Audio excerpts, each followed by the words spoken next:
세계 최전방에서 국가 생존 전략을 연구해온 세계은행 글로벌 생존 회복 전략 수석 연구원.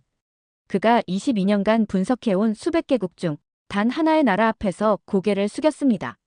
그는 경악했습니다. 모든 나라가 무너져도 이 나라는 꺾이지 않는 이유가 있습니다. 그리고 저는 그 충격적인 비밀을 직접 보았습니다. 수십 번 망해야 했던 나라, 수없이 사라졌어야 했던 민족. 하지만 한국은 총도 없이 칼도 없이 세계를 이긴 생존 신화를 써내려갔습니다. 적을 죽이는 대신 동료를 살리고 싸우면서도 절대 등을 보이지 않는 민족. 대체 무슨 사연인지 오늘 사연 바로 시작하겠습니다. 리처드 그린웰입니다. 세계은행 글로벌 생존 회복 전략 수석 연구원으로 22년째 근무하고 있지요. 임무는 간단합니다. 위기에 처한 국가들이 어떻게 붕괴되지 않고 생존하는지, 무너진 경제가 어떻게 다시 일어서는지를 연구하는 일이죠. 전쟁, 금융위기, 자연재해, 사회붕괴. 온갖 국가적 재난 속에서 살아남는 메커니즘을 분석하는 게 제 직업이었어요. 아프리카부터 중남 및 동유럽까지 수많은 위기의 현장을 돌아다니며 생존 방정식을 풀어왔죠. 그래서인지 저는 국가의 생존 능력을 판단할 때 객관적인 지표와 데이터를 가장 신뢰하는 사람이었습니다. 한국. 이 나라의 생존 지표를 처음 분석한 건 7년 전이었어요. 결과는 충격적이었습니다. 출산율은 세계 최하위, 자살률은 OECD 1위, 청년 실업률은 고공행진. 거기다 치솟는 부동산, 심각한 교육 격차, 최악의 노인 빈곤까지.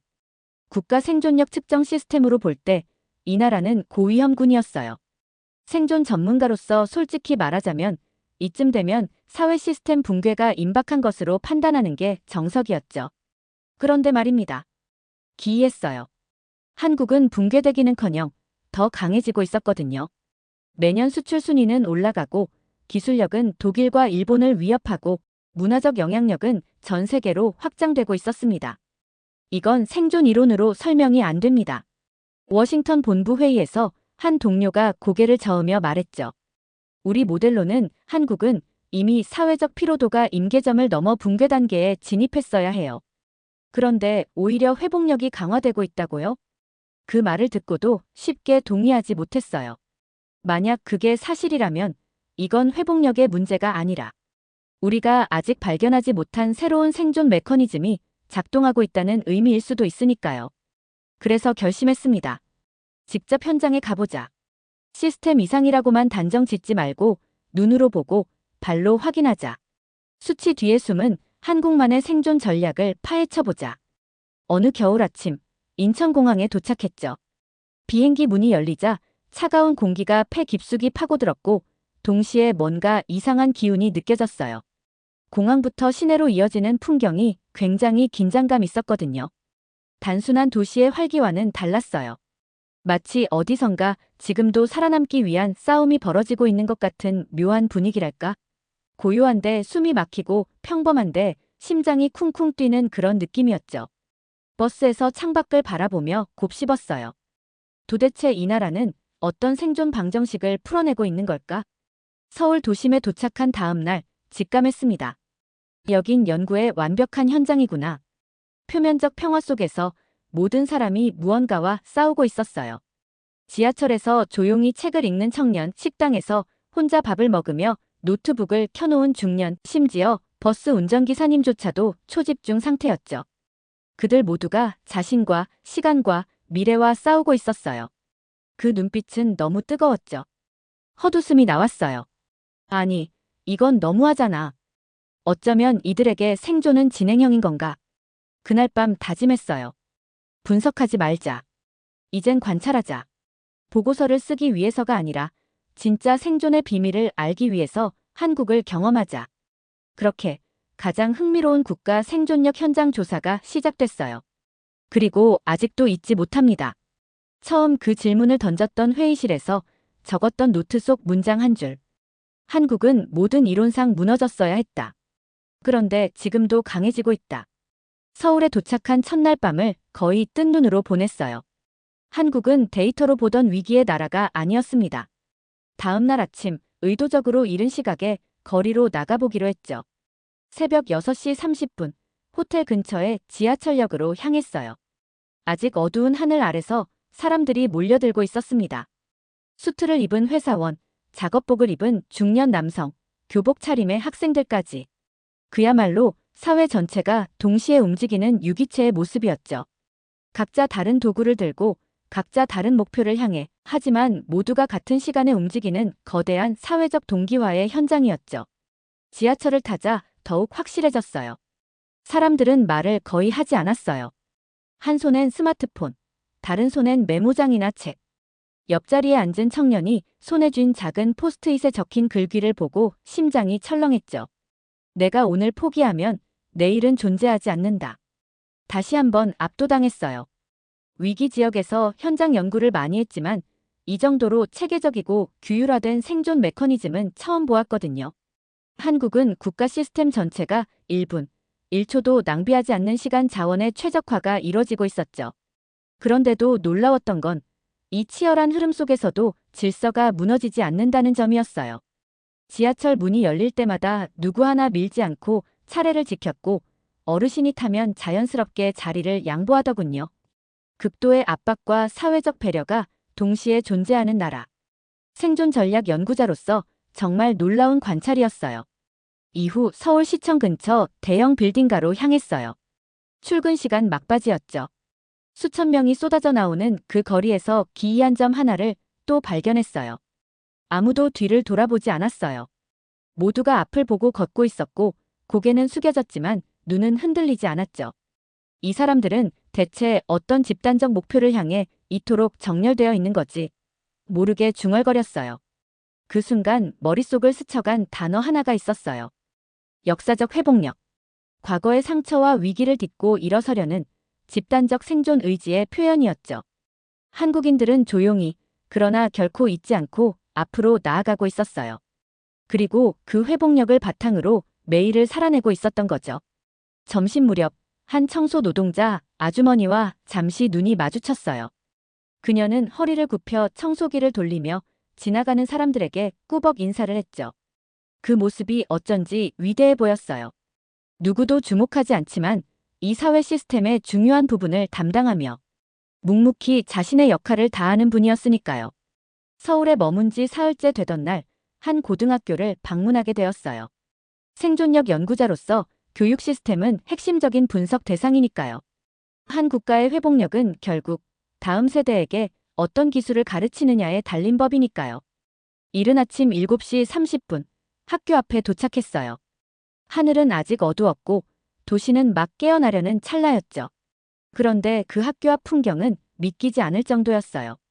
이미 수십 명의 학생들이 정문 앞에 줄을 서 있었고 누군가는 책을 들고 있었고 누군가는 이어폰으로 강의를 듣고 있었어요. 한겨울의 날씨 속에서 그 어린 학생들이 떨면서도 공부하고 있는 광경. 아이들은 미래의 불확실성에 대비하고 있었어요. 극심한 경쟁이라는 환경에 적응하는 법을 배우고 있었죠. 학교 안으로 들어갔어요. 복도에는 조용한 기운이 감돌았고 아이들은 거의 말을 하지 않았어요. 정확히 말하자면 말을 아꼈다는 표현이 맞겠네요. 그들에겐 쓸모없는 대화에 낭비할 자원이 없어 보였거든요. 1교시가 시작되자 수업을 지켜보았어요. 놀라운 집중력이었습니다. 교사의 판서 하나, 설명 한 줄에도 눈을 떼지 않는 모습이었죠. 거기엔 배움의 즐거움이라기보다는 정보 획득의 절박함이 느껴졌어요. 쉬는 시간엔 어떤 학생이 혼자 복도에서 문제집을 풀고 있었는데 옆 친구가 다가와 물었어요. 이거 21번 답 왜 3번인지 알아? 그러자 그 학생은 아무 말 없이 답을 풀이해줬어요. 놀라웠던 건 그 다음이었죠. 풀이를 들은 학생이 웃으며 말했어요. 덕분에 살았다. 살았다라는 단어가 충격이었어요. 문제 하나 풀어내는 게 평가가 아닌 생존의 문제로 인식되는 그들의 사고방식. 이건 내가 연구해온 다른 어떤 나라의 교육 시스템에서도 보지 못한 독특한 코드였어요. 한국의 교육을 무조건 이상적으로 볼 생각은 없습니다. 오히려 그 안에서 너무 많은 압박과 스트레스가 존재함을 관찰했으니까요. 하지만 그럼에도 불구하고 이 시스템이 만들어내는 결과는 놀라웠어요. 위기에 빠르게 적응하고 극한 환경에서도 성과를 내며 집단적으로 문제를 해결하는 능력. 그들은 누군가가 시켜서가 아니라 스스로 이 게임에 참여하고 있었어요. 한국의 학생은 수동적이지 않았어요. 살아남기 위해선 더 나아가야 한다는 본능적 인식이 내면화되어 있었죠. 그리고 놀라운 건 그 극한의 경쟁 속에서도 그들은 서로를 챙기고 있었어요. 누가 뒤처지면 자료를 보내주고 모르는 걸 물으면 가르쳐주는 분위기. 제가 연구해온 이론으로는 설명이 안 되는 현상이었어요. 보통 자원이 제한된 환경에서는 협력보다 경쟁이 우세한 법인데 이들은 경쟁하면서도 협력하는 모순된 전략을 구사하고 있었죠. 그날 학교를 나서며 마음이 무거웠어요. 이렇게 어린 나이부터 압박을 느끼며 자라는 세대가 과연 건강한 사회를 만들 수 있을까 걱정도 됐죠. 하지만 동시에 이런 교육 과정을 통해 형성된 회복력이 한국이란 나라를 지탱하는 핵심 동력임을 부정할 수 없었어요. 고등학교를 둘러본 다음 날 대학생들을 만나보기로 했어요. 이미 고등학생들도 저렇게 몰두하는데 대학생들은 또 어떤 전략을 구사할까 궁금했거든요. 서울 강남에 위치한 한 유명 대학의 소프트웨어 개발 교육관을 찾았어요. 글로벌 기업들이 한국 개발자들을 열심히 채용한다는 소문을 들었기에 이 분야의 경쟁력이 궁금했죠. 저녁 8시가 넘은 시간, 문을 열고 들어선 순간 또 한 번 압도당했어요. 강의실 안은 꽉 차 있었어요. 수십 명의 학생들이 노트북 앞에 앉아 키보드를 두드리고 있었죠. 놀랍게도 공식 수업이 끝난 시간인데도 아무도 가지 않고 남아 있었어요. 대부분의 나라에서는 의무 시간이 끝나면 자유 시간을 찾아 떠나는 게 정상이었어요. 그러나 여기선 달랐죠. 마치 훈련을 자발적으로 연장하는 모습이었어요. 한참 동안 복도에 서서 그 모습을 지켜봤어요. 학생들은 조별 과제를 하는 것도 아니었어요. 각자가 자신만의 프로젝트에 몰입하고 있었지만 동시에 옆자리 사람을 도와주는 것도 자연스러웠죠. 한 학생이 화면을 가리키며 물었어요.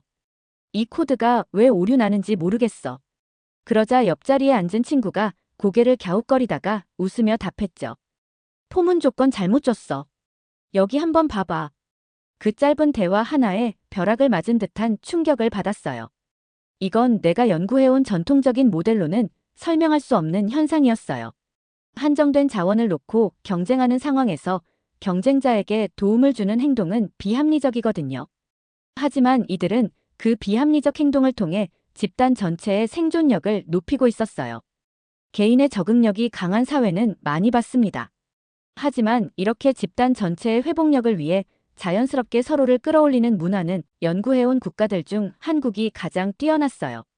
그걸 느낀 순간 소름이 돋았어요. 여긴 지식과 기술이라는 자원을 최적화하는 플랫폼이었죠.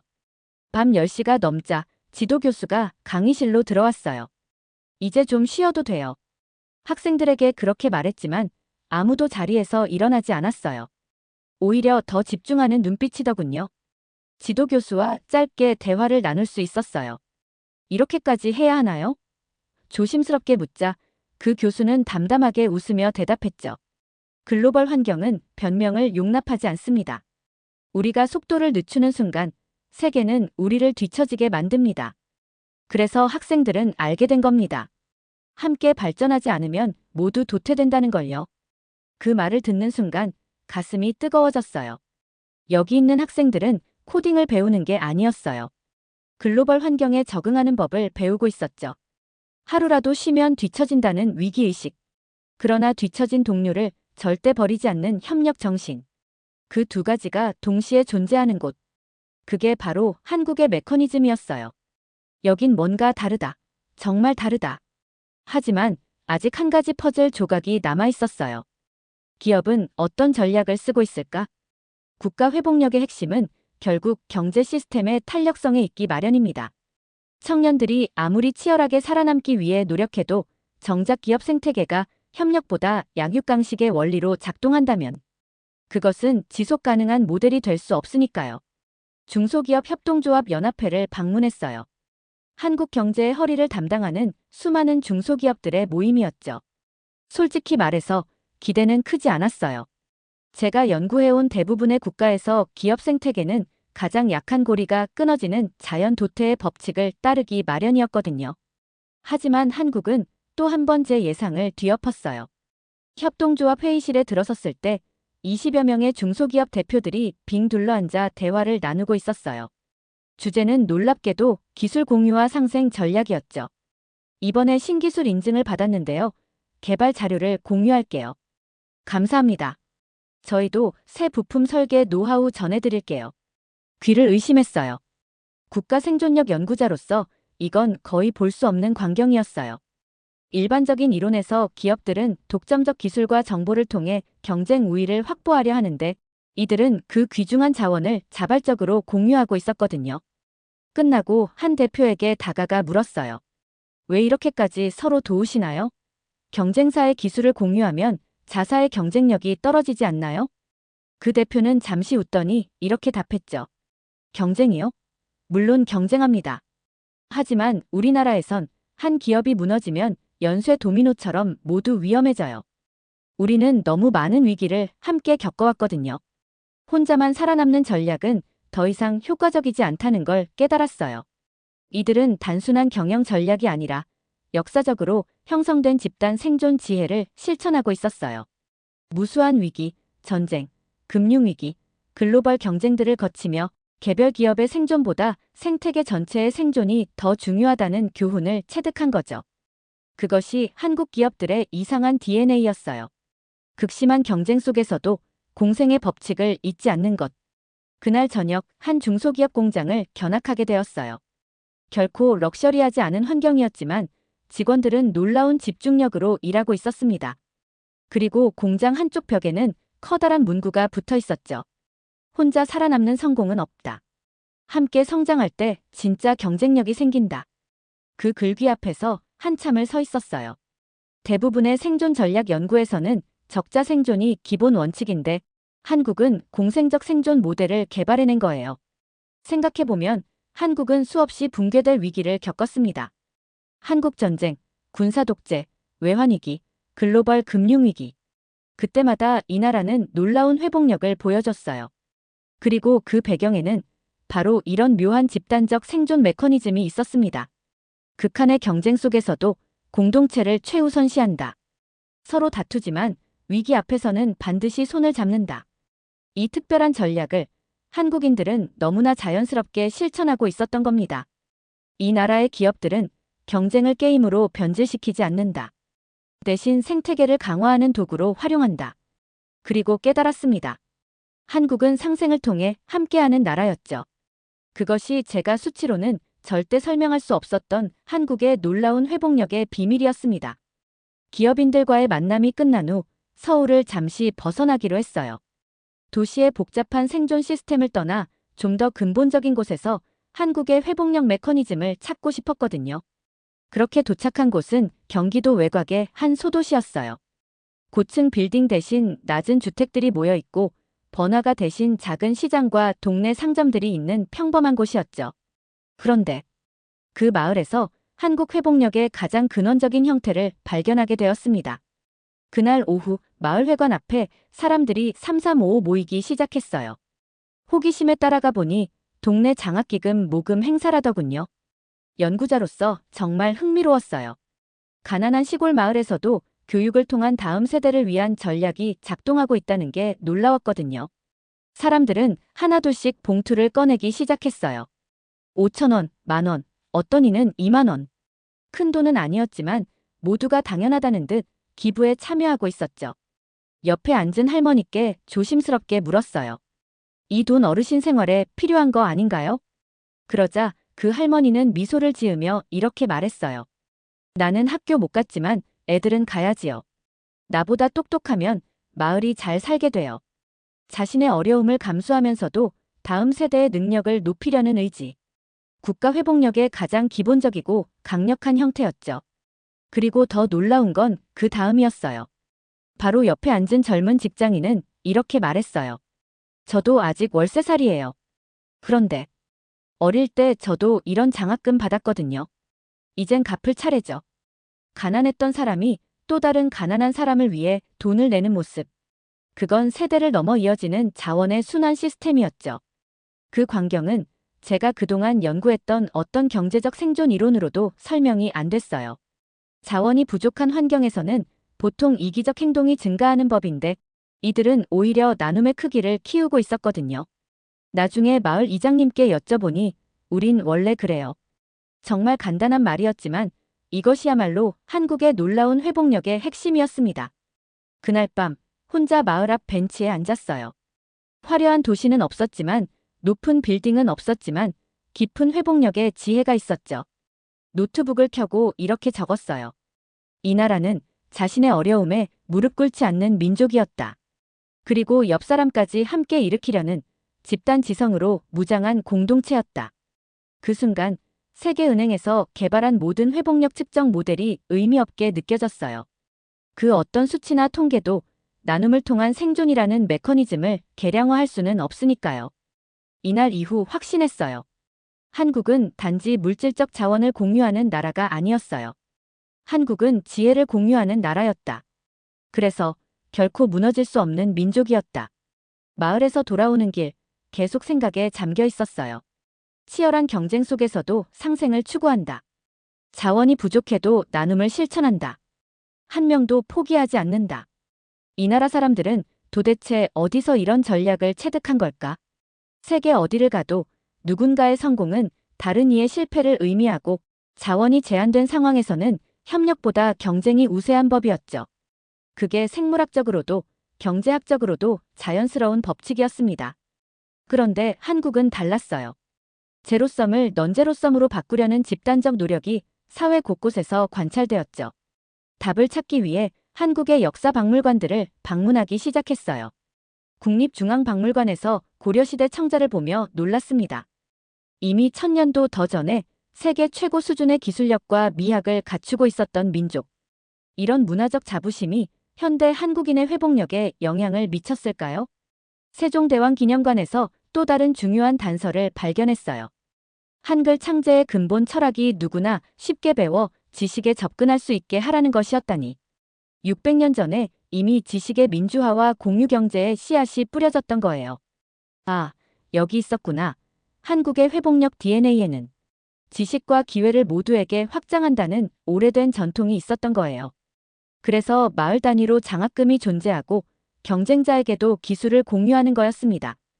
가장 결정적인 이해는 독립기념관과 전쟁기념관에서 왔어요. 일제강점기와 한국전쟁이라는 극한의 위기를 겪으며 이 민족은 함께하지 않으면 모두 사라진다는 집단적 생존 원칙을 형성했던 거예요. 독립운동 당시 농민들이 자신의 쌀을 팔아 독립군을 지원하고 학생들이 용돈을 모아 독립신문을 발행하는 모습들. 그리고 전쟁 중에도 난민들이 서로를 돕고 고아를 입양하고 함께 재건에 나섰던 기록들. 거기서 보았어요. 한국인의 상생 전략은 단순한 이타주의가 아니었어요. 그것은 극한의 위기 속에서 발전된 가장 효과적인 집단 생존 메커니즘이었죠. 함께하지 않으면 나라를 잃고, 함께하지 않으면 정체성을 잃고, 함께하지 않으면 미래를 잃는다는 것. 그들은 고통스러운 역사를 통해 이 진리를 몸으로 배웠던 거예요. 특히 깊은 감명을 받은 건 6.25 전쟁 당시의 기록이었습니다. 세계 냉전 구도의 최전선에서 하루아침에 모든 것을 잃은 사람들이 서로를 의지하며 살아남은 이야기들. 그 속에서 한국인은 우리라는 개념을 기본 단위로 재정립했던 거예요. 한국 전쟁 참전 용사 한 분을 만났을 때 그는 이렇게 말씀하셨어요. 그때는 아무것도 없었네. 먹을 것도 입을 것도 희망도 없었지. 그런데 우리는 서로 의지하는 법을 배웠어. 그래서 살아남았지. 그 노인의 떨리는 목소리에 역사적 회복력의 비밀이 담겨 있었어요. 개인보다 집단이 우선되어야 한다는 원칙이 세대를 거쳐 전승되어 온 거죠. 그리고 그 원칙이 현대 한국 사회의 가정, 학교, 기업, 국가에 침투해 있었던 겁니다. 우리는 너무 작은 나라였기에 함께해야 했고 너무 가난했기에 서로를 도와야 했다. 그 노인의 말씀이 아직도 귓가에 맴돌아요. 그것이 한국인의 회복력 DNA였던 거예요.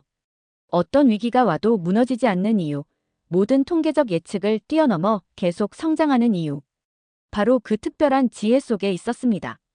어느 날 아침 강남역 근처를 지나가다 우연히 한 장면을 목격했어요.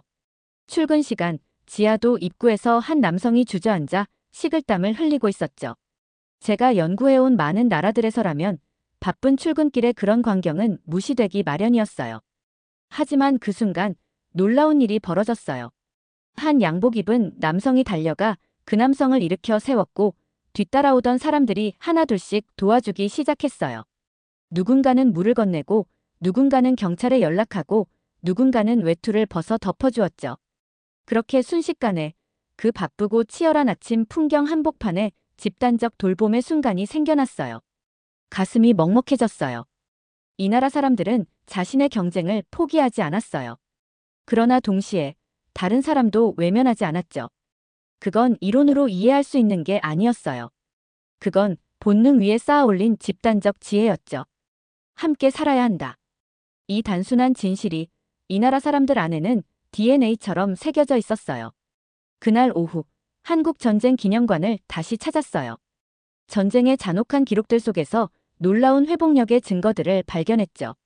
한국인은 전쟁 속에서도 학교를 세우고 도서관을 지키고 예술을 포기하지 않았던 민족이었어요.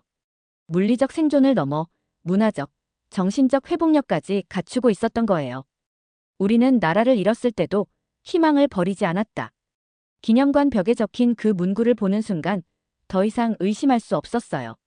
한국인의 전략은 살아남는 것이 아니었어요. 더 나은 미래를 위해 함께 살아남는 것이 목표였죠. 이 특별한 회복력이 있었기에 가난했던 시절에도 서로를 일으켜 세웠고 IMF 외환위기 때 금반지를 모아 국가 부채를 갚았고 어려울 때마다 손을 잡고 끝끝내 다시 일어났던 겁니다. 생각해보면 너무 당연한 이치였어요. 진정한 회복력은 충격을 흡수하는 능력이 아니라 그 충격을 성장의 기회로 전환하는 능력이죠. 그리고 한국인들은 그 어려운 전환을 집단지성으로 해내고 있었어요. 그날 밤 호텔방에서 스스로에게 이렇게 물었어요. 당신은 지금까지 무엇을 믿어왔는가? 자원이 부족하면 협력은 감소한다. 극심한 경쟁은 이타적 행동을 줄인다. 그렇게 믿어왔던 모든 이론이 한국에서는 무너졌어요. 한국은 약해서 서로 돕는 것이 아니었어요. 강해지기 위해 서로를 포기하지 않는 나라였죠. 조용히 노트북을 열고 다음과 같이 기록했습니다. 한국은 제로섬 생존 게임을 거부했다. 대신 집단의 회복력을 키우는 넌제로섬 생존 모델을 선택했다. 서울에서의 마지막 날이 밝았어요. 짐을 꾸리며 창밖을 바라봤어요. 회색빛 도심이었지만 눈엔 그 어떤 수도보다 생명력 넘치게 보였죠. 비행기 시간이 다가오기 전 마지막으로 광화문 거리를 걷기로 했어요. 정신없이 바쁜 출근길, 서로 부딪히지 않으려고 미세하게 몸을 틀어주는 사람들, 길을 묻는 외국인에게 주저없이 다가가는 시민들, 그 모든 작은 움직임 하나하나가 너무 특별해 보였어요. 본능적으로 광화문 광장 한복판에 멈춰섰어요. 그리고 고개를 깊숙이 숙였죠. 감사합니다. 그 말밖에 할 수 없었어요. 알고 있던 모든 생존력 측정 지표들이 부끄러워졌어요. GDP, 사회 안전망, 위기 대응 지수. 그 어떤 숫자도 이 나라의 특별한 회복력을 설명할 수 없었죠. 한국은 수치로 측정할 수 있는 회복력이 아니었어요. 한국은 사람과 사람 사이에 존재하는 보이지 않는 특별한 힘으로 강해진 나라였죠. 무너져야 할 조건을 수십 번이나 이겨낸 나라, 자신의 고통을 다음 세대의 발판으로 바꾼 나라, 혼자가 아니라 함께 살아남기를 선택한 나라. 그게 바로 한국이었어요. 지갑에서 조용히 작은 수첩을 꺼냈어요. 그동안 세계를 돌며 적어온 메모들이 가득한 수첩. 그 마지막 장에 떨리는 손으로 이렇게 적었습니다. 한국은 전쟁을 끝낸 적이 없다. 단지 총을 내려놓았을 뿐이다. 대신 서로를 살리는 싸움을 택했다. 그 싸움이야말로 인류가 배워야 할 유일한 승리였다. 이 글을 남기고 하늘을 올려다봤어요. 차가운 겨울 하늘이었지만 그 아래를 살아가는 사람들의 뜨거운 생명력은 세상의 어떤 태양보다도 강하게 타오르고 있었습니다. 이제 확신합니다. 한국은 앞으로도 무너지지 않을 것이라고. 왜냐하면 그들은 아직도 매일 싸우고 있기 때문입니다. 총이 없는 전쟁터에서 절망 대신 희망을, 증오 대신 손을 잡는 싸움을 계속하고 있기 때문입니다. 그렇기에 이 나라는 앞으로도 수천 년 동안 꺾이지 않을 것입니다. 두 번째 사연 시작합니다. 도대체 어떻게 이런 일이 가능합니까? 일본에서 살아온 한 여성이 한국 땅에 처음 발을 들인 순간 그녀는 숨이 막힐 듯한 충격에 휩싸였습니다. 한국은 단지 일본의 그림자에 불과하다고 믿어왔습니다. 그렇게 배웠고 그렇게 살아왔습니다. 그러나 눈앞에 펼쳐진 현실은 충격적이었죠. 첨단 기술, 깨끗한 거리, 세계적 수준의 문화와 경제, 그리고 따뜻한 사람들. 일본에서 들어왔던 이야기와는 완전히 달랐습니다. 그리고 그곳에서 그녀는 어머니의 충격적인 과거를 마주하게 됩니다. 대체 무슨 사연인지 오늘 사연 바로 시작하겠습니다. 저는 도쿄의 명문 사립대에 다니는 사쿠라이 아야입니다. 아버지는 대기업 임원, 어머니는 전업주부. 외견상으로는 흔한 일본의 중산층 가정이지만 우리 집에는 누구에게도 말할 수 없는 작은 금기가 있었습니다. 그것은 바로 한국이라는 단어예요. 어릴 때부터 저희 집에서 한국은 이상한 나라로 통했어요. 일본의 자부심이 강하셨던 아버지는 가끔 식탁에서 말씀하셨죠. 한국은 경제도 기술도 문화도 전부 일본 것을 따라한 거야. 어릴 때는 그 말이 당연하게 들렸습니다. 제가 다니던 학교에서도 한국을 긍정적으로 이야기하는 분위기가 아니었고요. 뉴스에서 보이는 한국은 언제나 일본과 정치적으로 충돌하는 모습뿐이었으니까요. 그러다 보니 한국을 조금 떨어진 나라라고 여기는 게 자연스러웠어요. 고등학생 때 한류가 한창 유행했지만 저는 한류를 좋아하는 친구들을 이해하지 못했어요. 한국 아이돌이 어때서? 일본이 원조 아닌가? 그런 말들을 아무렇지 않게 내뱉었죠. 사실 K-팝은 듣지도 않았어요. 괜히 관심 가지면 지는 것 같았거든요. 하지만 우리 가족 중에서 유일하게 그런 생각을 하지 않은 사람이 있었습니다. 바로 어머니였어요.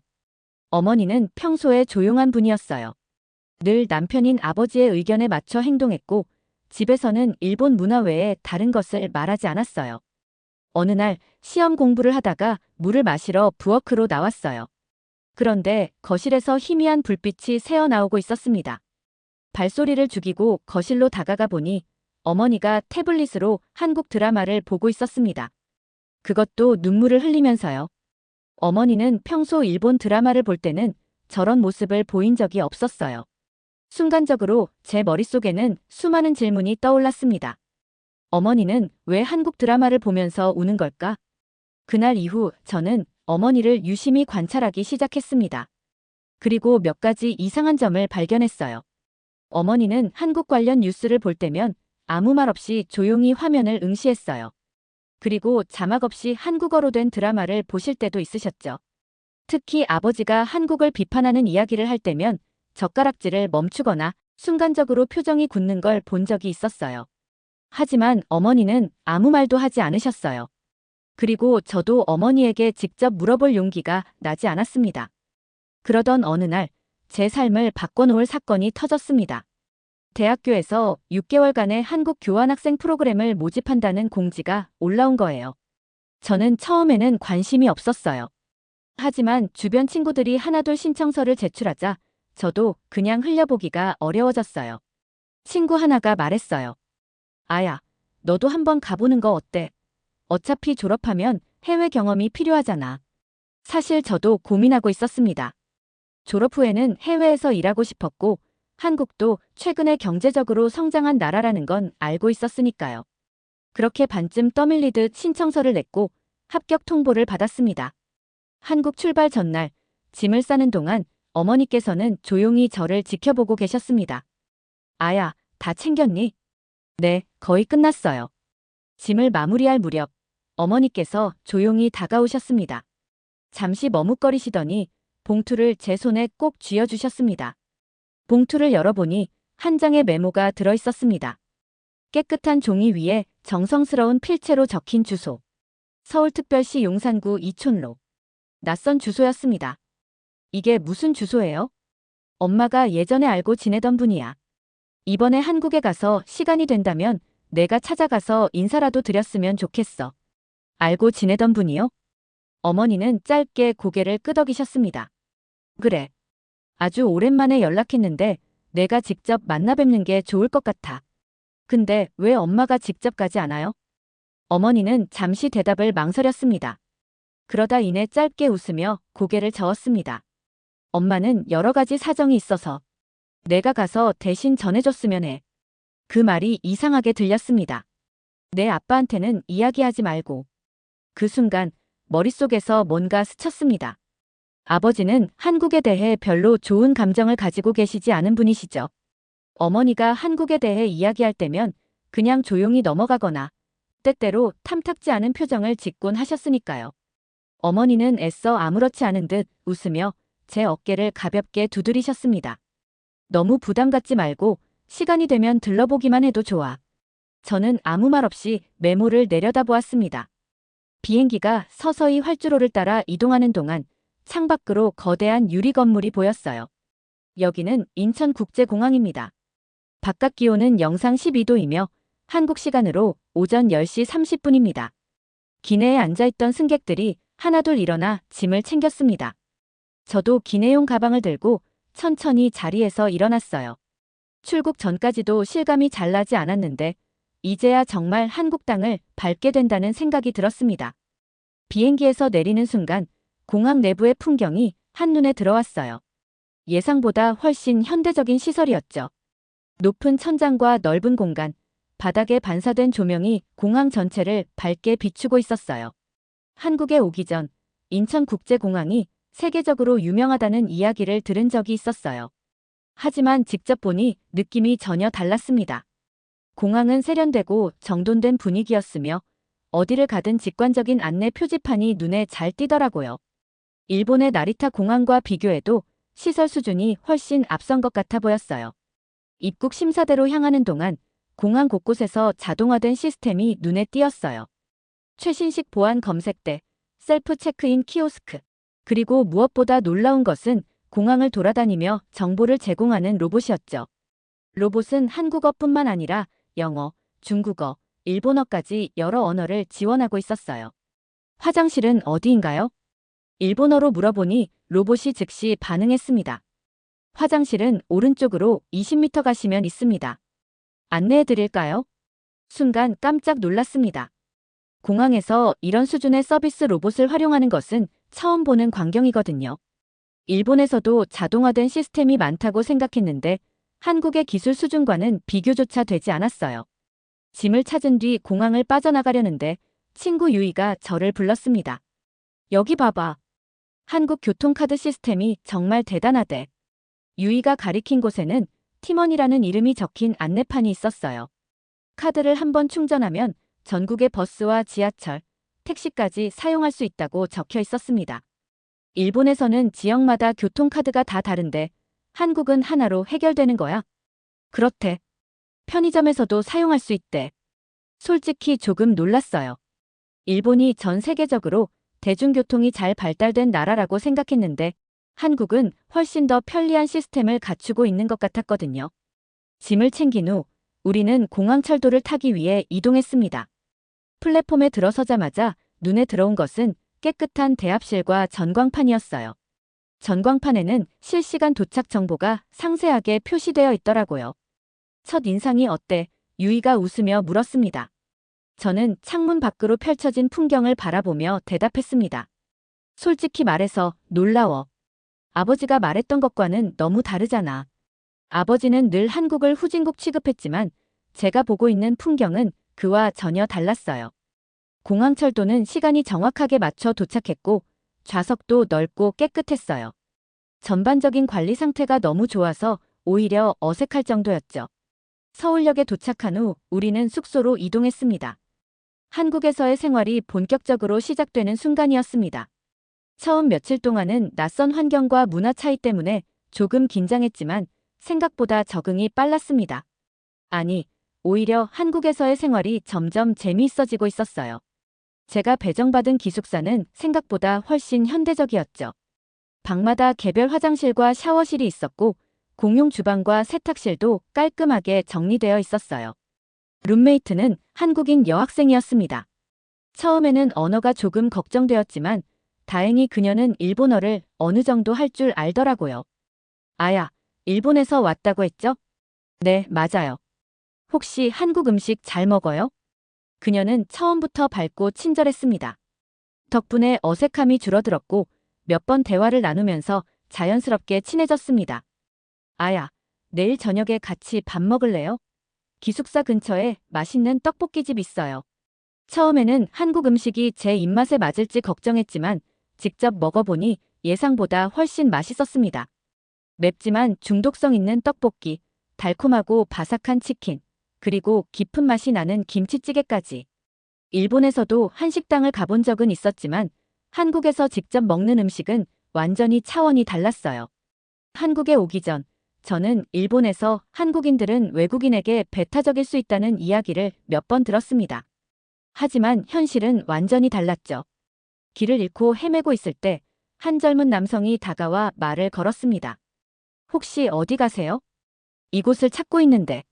제가 지도를 보여주자 그는 직접 길을 알려주었습니다. 제가 가는 길이랑 비슷한 방향인데 같이 가요. 그렇게 그는 몇 분 동안 저와 함께 걸으며 목적지까지 안내해 주었습니다. 또 다른 날 식당에서 음식을 주문하는데 직원이 일본어로 말을 걸어왔습니다. 일본 분이세요? 혹시 메뉴 설명 필요하세요? 일본에서도 한국 관광객들이 많지만 이렇게 친절하게 외국어로 도와주는 경우는 드물었습니다. 생각보다 한국인들은 외국인에게 정말 친절하구나. 한국에 대한 이미지가 조금씩 바뀌고 있었어요. 처음에는 모든 것이 낯설었지만 이제는 자연스럽게 한국에서 생활하는 법을 배우고 있었죠. 전철에서 자리 양보를 받았을 때 가볍게 감사합니다라고 인사하는 법. 편의점에서 결제할 때 카드로 결제할게요라고 말하는 법. 기숙사에서 친구들과 함께 한국 예능을 보며 웃는 순간들까지. 한국에 온 지 2달쯤 되었을 때 서울을 벗어나 한국의 한 도시를 방문하게 되었습니다. 원래 예정에 없던 일정이었지만 한국의 역사와 관련된 장소들을 찾아보고 싶다는 생각이 들었거든요. 마침 한국인 룸메이트가 군산 출신이었습니다. 아야, 이번 주말에 군산 가볼래? 군산? 응, 내 고향인데 일본식 건물도 많고 역사적으로 의미 있는 곳이야. 가면 흥미로운 걸 많이 볼 수 있을 거야. 룸메이트는 마치 당연하다는 듯 자연스럽게 제안을 했습니다. 저는 살짝 망설였지만 한국에서 온전히 주말을 보내볼 기회라는 생각이 들었죠. 서울에서 조금 떨어진 곳이지만 일제강점기의 흔적이 가장 많이 남아있는 곳 중 하나라고 했어요. 기차에서 내리자 군산은 서울과는 전혀 다른 분위기를 가지고 있었습니다. 크지 않은 도시였지만 어디선가 시간이 멈춘 듯한 느낌이 들었어요. 기차역에서 나와 거리를 걸으면서도 묘한 기분이 들었습니다. 일본에서 본 오래된 골목과 비슷한 분위기였거든요. 여기 일본식 건물이 많다던데. 제가 말하자 룸메이트가 고개를 끄덕였습니다. 여긴 일제강점기 때 일본인들이 많이 살았던 곳이거든. 그렇게 우리는 군산의 옛거리를 걸으며 일본의 흔적을 찾기 시작했습니다. 여기가 일본식 가옥이야. 룸메이트가 가리킨 곳은 히로스 가옥이라는 곳이었습니다. 멀리서 봐도 일본식 건축물이라는 것이 단번에 느껴졌죠. 2층짜리 목조 건물, 일본식 정원, 미다지문과 다다미방까지. 히로스 가옥은 일제강점기 시절 일본인 부호였던 히로스 게이사부로가 지은 집이라고 했습니다. 당시 군산에는 많은 일본인들이 거주했으며 이곳은 그들의 주거지였습니다. 내부를 둘러보니 마치 일본의 옛날 가정집에 들어온 듯한 기분이 들었어요. 하지만 가이드의 설명을 듣고 난 후 이곳이 단순한 일본식 가옥이 아니라는 것을 깨달았습니다. 히로스 게이사부로는 조선인들에게 쌀을 착취해 막대한 부를 쌓았던 일본인 지주였습니다. 그가 살았던 이 집은 당시 조선인들의 고통 위에 세워진 것입니다. 이게 무슨 소리지? 저는 혼란스러웠습니다. 그럼 이곳은 일본이 그냥 살면서 남긴 흔적이 아니라 일본이 조선을 착취했던 흔적이라는 뜻인가? 제 눈앞에 아름다운 일본식 정원이 순간 다르게 보였습니다. 히로스 가옥을 떠난 후 우리는 부잔교로 향했습니다. 이곳은 일본이 조선에서 가져간 쌀을 일본으로 반출하기 위해 만든 항구였습니다. 바다를 따라 길게 이어진 다리를 걸으며 룸메이트가 말했어요. 여기서 조선인들이 하루 종일 쌀을 나르며 고된 노동을 했어. 하지만 그 쌀은 조선인이 아닌 일본으로 가는 거였지. 제가 알고 있던 일본과 조선의 관계는 함께 발전해온 역사였습니다. 일본의 교과서에서 그렇게 배웠으니까요. 하지만 이곳에서 본 것은 발전이 아니라 지배였습니다. 아야, 일본에서도 이런 이야기를 배워. 룸메이트의 질문에 저는 쉽게 대답할 수 없었습니다. 솔직히 말해, 일본에서 식민지 수탈에 대해 깊이 배운 적이 없었어요. 한국에서 직접 보고 듣지 않았다면 저는 이 사실을 모른 채 평생 살아갔을지도 모릅니다. 서울로 돌아오는 기차 안에서 저는 창밖을 바라보며 깊은 생각에 빠졌습니다. 군산에서 보았던 것들은 일본에서 배우지 못했던 역사였어요. 그 순간 저는 주머니에서 어머니가 남긴 봉투를 꺼냈습니다. 서울특별시 용산구 이촌동. 한국에서 일본인들이 많이 거주했던 곳. 군산에서 일본의 흔적을 본 지금 어머니가 남긴 주소의 의미가 더욱 궁금해졌습니다. 다음 날 지하철을 타고 이촌역에 도착했습니다. 역에서 나오자 한강이 가까이 보였어요. 강을 따라 늘어선 고층 아파트들이 눈에 들어왔습니다. 하지만 이번에 가야 할 곳은 그런 현대적인 건물이 아니라 오래된 골목이었죠. 주소를 다시 확인하며 발걸음을 옮겼어요. 조금 걸어가자 분위기가 바뀌었어요. 넓은 대로에서 벗어나 작은 골목으로 들어서니 한층 조용해졌습니다. 오래된 2층 건물들이 나란히 서 있었고 간판이 바랜 작은 상점들이 남아 있었어요. 주소를 확인하며 조심스럽게 발걸음을 옮겼습니다. 어머니가 남긴 주소를 찾아가면서도 마음이 묘하게 두근거렸어요. 도대체 이곳에서 무엇을 발견하게 될까요? 한옥 골목을 따라 한참을 걸어가니 드디어 어머니가 남긴 주소가 적힌 장소에 도착했습니다. 조심스럽게 초인종을 눌렀습니다. 문이 열리자 하얗게 머리가 센 할머니 한 분이 서 계셨습니다. 따뜻한 눈빛이었지만 놀라움과 반가움이 동시에 서려 있는 표정이더라고요. 저는 사쿠라이 아야라고 합니다. 할머니는 굉장히 반갑게 저를 맞아주셨어요. 내가 유키의 딸이구나. 그 순간 제 심장이 덜컥 내려앉았습니다. 어머니의 이름을 알고 계신다고요? 할머니께서는 저를 따뜻하게 바라보시며 손을 잡아주셨습니다. 내가 찾아올지도 모른다고 유키한테 연락받았다. 순간 머릿속이 복잡해졌습니다. 어머니는 한국의 이야기를 말씀하지 않으셨어요. 그 때문인지 한국에서 어머니를 친근하게 이야기하는 분을 만나게 될 줄은 몰랐거든요. 어머니와 어떻게 아시는 사이신가요? 할머니는 깊은 한숨을 쉬고 나직이 말씀하셨습니다. 내 어머니는 어릴 때 한국에서 자랐단다. 우리 집 바로 옆에서 살았어. 아주 밝고 명랑한 아이였지.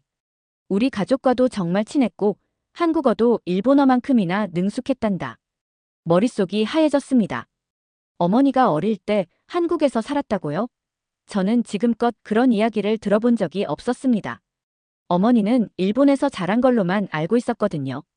할머니는 슬픈 미소를 지으셨습니다. 일본으로 떠난 후 한국에서 보낸 시간들을 다 잊으려 했을 거야.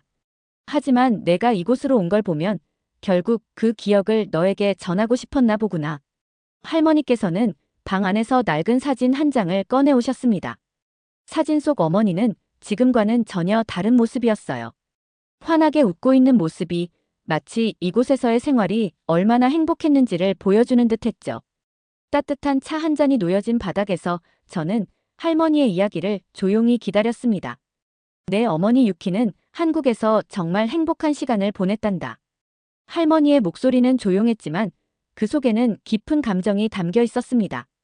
일본에서 태어나긴 했지만 어릴 때 가족이 한국으로 이주하면서 이곳에서 어린 시절을 보냈지. 이 마을에서 뛰어놀고 한국 친구들과 함께 학교를 다녔어. 한옥에서 지내다 보니 한국 문화에도 익숙해졌고 어느새 한국어도 유창해졌어. 우리는 유키를 그냥 한국 아이처럼 여겼단다. 할머니는 옛 기억을 떠올리듯 창밖을 바라보았습니다. 유키는 한국을 정말 사랑하는 아이였어. 학교에서 한국어 수업을 듣는 것도 좋아했고 한글도 예쁘다고 했었지. 친구들과 편지를 주고받으며 즐거워하던 모습이 아직도 기억나는구나. 지금까지 알지 못했던 어머니의 모습이 눈앞에 그려지는 듯 했습니다. 하지만 유키는 내 외할아버지가 일본 본사로 다시 발령을 받으면서 가족 모두 일본으로 돌아가야 했어. 어머니는 떠나고 싶어 하지 않으셨나요? 그럼. 유키는 마지막까지 이곳을 떠나기 싫어했어. 여기서 계속 살고 싶다고, 친구들과 헤어지고 싶지 않다고 울면서 아버지께 매달리기도 했지. 할머니의 눈가가 촉촉해졌습니다. 그때 유키는 이곳에서의 생활이 전부였을 거야. 일본보다 한국에서 보낸 시간이 더 길었으니까. 하지만 어린아이가 가족과 떨어져 살 수는 없었겠지. 일본으로 돌아간 후 어머니와는 계속 연락을 하셨나요? 할머니는 한숨을 쉬며 고개를 저었습니다. 처음 일본으로 돌아간 후에는 편지도 몇 번 주고받았어. 하지만 점점 연락이 뜸해졌지. 유키가 일본에서 새로운 삶을 받아들이려 노력했던 것 같아. 왜요? 그 당시 일본에서는 한국에 대한 시선이 그리 좋지 않았거든. 한국에서 오랫동안 살았고 한국을 좋아한다는 것이 알려지면 친구들 사이에서 소외를 당했다고 하더구나. 유키는 여러 번 전학을 다니며 일본 학교에 적응해야 했고 결국 한국에서의 기억을 점점 감추게 되었다고 했단다. 할머니의 말에 가슴이 먹먹해졌습니다. 어머니는 일본에서 편안하게 살기 위해 어쩔 수 없이 한국에서의 기억을 지워야만 했던 것이었습니다. 결혼하기 전까지는 한국에 몇 번 찾아오기도 했어. 순간 저는 깜짝 놀랐습니다. 어머니께서 한국에 오신 적이 있으셨다고요? 결혼하기 전 유키는 몇 차례 한국에 왔어. 하지만 결혼한 이후로는 오지 못했지. 어머니의 모습이 떠올랐습니다. 아버지 앞에서는 조용히 앉아 아버지의 이야기를 듣기만 하던 모습, 그리고 새벽에 몰래 한국 드라마를 보며 눈물을 흘리던 모습이 이제야 이해되었습니다. 어머니는 한국을 잊고 싶었던 것이 아니라 잊을 수밖에 없는 상황 속에서 살아오신 것이었습니다. 이 사진을 볼래? 할머니는 낡은 앨범을 펼쳐주셨습니다. 사진 속에는 한복을 입고 친구들과 함께 찍은 어린 시절의 어머니가 있었습니다. 웃고 있는 모습이 너무도 자연스러웠죠. 숙소로 돌아오는 길, 마음이 한없이 복잡해졌어요. 제가 한국에 오기 전까지는 한국을 그저 가까운 나라로만 인식하고 있었습니다. 어릴 때부터 일본에서 자라면서 자연스럽게 일본 중심적인 시각을 가지게 되었고 한국에 대한 정보도 대부분 일본 언론을 통해 접했으니까요. 그런데 막상 한국에 와보니 예상과는 다른 모습이 많았습니다. 도시는 깨끗했고 대중교통은 효율적이었으며 사람들도 따뜻하게 대해주었습니다. 김현숙 할머니를 만난 후 저는 한국이 단순히 외국이라는 개념이 아닌 어머니의 과거가 남아있는 곳이라는 점을 실감하게 되었습니다. 다음 날 아침, 저는 숙소 근처 카페에서 노트북을 켜고 메일을 작성하기 시작했습니다. 어머니께 한국에서 있었던 일들을 하나하나 적어 내려갔어요. 그동안 어머니가 한국을 완전히 잊은 줄 알았지만 결혼 전까지 몇 번이나 한국을 방문하셨다는 이야기를 들었을 때 얼마나 놀랐는지, 그리고 일본에서는 쉽게 이야기할 수 없었던 그 시절이 어머니께 얼마나 소중했는지 이제야 이해할 것 같다고 썼습니다. 메일을 보내고 나니 가슴이 두근거렸어요. 어머니가 어떤 반응을 보이실까? 수업을 마치고 숙소로 돌아오니 어머니께 답장이 도착해 있었습니다. 나는 한국을 완전히 잊은 적이 없단다. 다만 일본에서 한국을 이야기하는 것이 쉽지 않았어. 너도 알다시피 일본 사회에서 적응하며 살아가야 했고 한국에서 보냈던 시간은 점점 마음속 깊이 묻어두게 되었지. 하지만 내가 이렇게 내 과거를 찾아가 주었다는 것이 참 고마워. 어머니는 메일의 마지막에 이렇게 적어두셨습니다. 나도 한국에 가보고 싶구나. 그 한 문장을 읽는 순간 저는 벅찬 감정을 느꼈습니다. 어머니가 한국을 다시 찾고 싶다는 마음을 드러내신 것은 아마 처음이었을 것입니다. 한국에서의 교환학생 기간이 끝났고 다시 일상으로 돌아왔지만 제 마음속에는 더 이상 일본에서 출발할 때의 감정이 남아있지 않았어요. 집으로 가는 길 내내 머릿속을 떠나지 않는 생각도 있었습니다. 아버지와의 대면.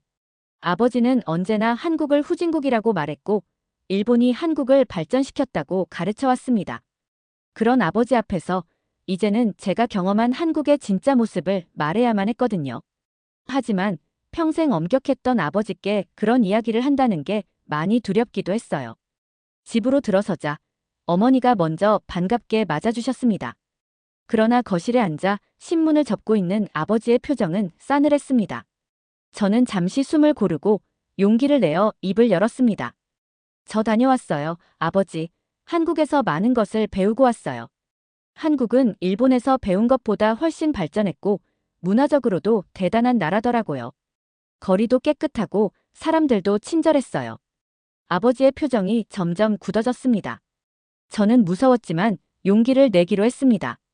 저는 직접 보고 왔어요. 일본에서 배운 것과는 전혀 다른 현실을요. 제가 말이 채 끝나기도 전에 아버지가 신문을 집어 던지시며 그따위 헛소리를 하려거든 당장 내 집에서 나가 라고 소리치셨어요. 어머니가 황급히 말리려 했지만 아버지는 단호하셨죠. 나가라면 나가. 내 자식이 한국 찬양하는 꼴은 못 보겠으니까. 어머니의 떨리는 목소리가 들렸지만 저는 이미 짐을 챙기고 있었습니다. 더 이상 이런 집에 있고 싶지 않았거든요. 그 후로 몇 달 동안 단 한 번도 아버지에게 연락이 온 적이 없었어요. 그러던 어느 날 아버지께 문자가 왔습니다. 내가 좀 과한 것 같았다. 아버지가 이런 문자를 보내다니 솔직히 놀랐어요. 제가 숙이고 들어가지 않으면 어쩌면 평생 화해를 못할지도 모른다고 생각했거든요. 집으로 다시 들어간 뒤 집안의 분위기는 미묘하게 변했습니다. 아버지는 여전히 한국을 부정하지도 인정하지도 않았습니다. 그저 전처럼 한국을 비하하는 말을 하지 않게 되었을 뿐. 식탁에서 한국 이야기가 나올 때면 아버지는 조용히 젓가락을 들고 말았습니다. 그건 제가 처음으로 지켜낸 조용한 승리였죠. 하지만 여전히 아버지는 마지막까지 한마디를 남기셨습니다. 그래도 일본이 더 낫다. 그 말에 저는 더 이상 화를 내지도 설득하려 하지도 않았어요. 그렇게 생각하셔도 좋아요, 아버지. 하지만 저는 진짜를 보고 왔어요. 아버지는 신문을 넘기는 척했지만 그 손끝이 미세하게 떨리는 것을 저는 분명히 보았습니다. 거실 한편 어머니는 이제 더 이상 한국 드라마를 몰래 보지 않으시게 되었어요. 소파에 편안히 앉아 태블릿을 들고 당당하게 한국어 자막 없이 드라마를 보고 계셨죠. 아버지는 힐끗 그것을 바라보았지만 아무 말도 하지 않았습니다. 이제 저는 압니다. 사람은 쉽게 변하지 않습니다. 하지만 시간이 지나면 그 변화를 피할 수도 없습니다. 한국과 일본. 때로는 갈등하고 때로는 협력하는 두 나라. 우리는 닮아 있고 연결되어 있으며 그 사실을 부정한다고 해서 사라지는 것은 아니란 것을. 그리고 이제 저는 결심했습니다. 더 이상 한국과 일본을 두 개의 다른 세계로 보지 않기로. 일본에서 한국을 있는 그대로 이야기하기로. 한국은 우리와 닮은 나라예요. 그리고 일본보다 앞선 부분도 많아요. 이제 저는 당당하게 말할 겁니다. 누군가는 듣기 싫어할지도 모르지만 저는 알고 있습니다. 진실은 사라지지 않습니다. 그리고 언젠가 아버지도 스스로 인정하는 날이 오기를 기다립니다. 오늘 사연이 재미있으셨다면 구독과 좋아요, 알림 설정까지 부탁드립니다. 더 재미있는 사연으로 돌아오겠습니다. 이상 감동탐험이었습니다.